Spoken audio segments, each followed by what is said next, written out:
চীনও নতুন অভিযোগকে সরাসরি স্বীকার বা অস্বীকার করেনি।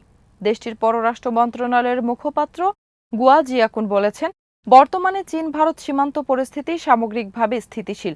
দুই দেশ সীমান্ত বিষয়ক সামরিক ও কূটনৈতিক যোগাযোগ অব্যাহত রাখার পাশাপাশি সীমান্ত এলাকায় শান্তি ও স্থিতিশীলতা বজায় রাখতে সম্মত হয়েছে।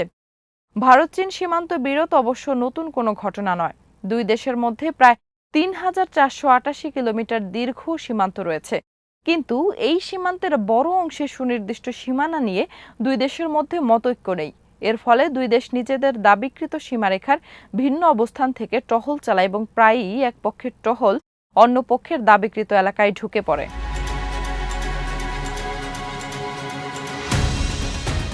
এই বিরোধের ঐতিহাসিক শিকড় ব্রিটিশ আমলে ১৯১৪ সালে সিমলা কনভেনশনের মাধ্যমে তৎকালীন ব্রিটিশ ভারত ও তিব্বতের মধ্যে ম্যাকমোহন লাইন নির্ধারণ করা হয়। ভারত স্বাধীনতার পর এই রেখাকে চীনের সঙ্গে নিজেদের সীমান্ত হিসেবে স্বীকৃতি দেয়, কিন্তু চীন এই সীমারেখা প্রত্যাখ্যান করে। বেইজিংয়ের দাবি, ওই চুক্তির আলোচনায় চীন যথাযথভাবে অংশ নেয়নি। চীন পুরো অরুণাচল প্রদেশকে নিজেদের ভূখণ্ডের অংশ হিসেবে দাবি করে এবং অঞ্চলটিকে দক্ষিণ তিব্বত বা জাংনান নামে অভিহিত করে। অন্যদিকে পশ্চিমাঞ্চলে চীন আকসাই চীন নিয়ন্ত্রণ করে, যে অঞ্চল ভারত ও পাকিস্তান উভয় দাবি করে।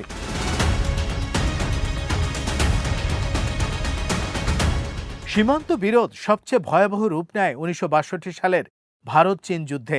এরপর সীমান্তে প্রকৃত নিয়ন্ত্রণের অবস্থাকে বোঝাতে লাইন অফ অ্যাকচুয়াল কন্ট্রোল বা এলএসি ব্যবহৃত হলেও দুই দেশ আজও এলএসি ঠিক কোথায় তা নিয়ে একমত নয়। এই অস্পষ্টতাই সীমান্তে নিয়মিত মুখোমুখি অবস্থানের অন্যতম কারণ।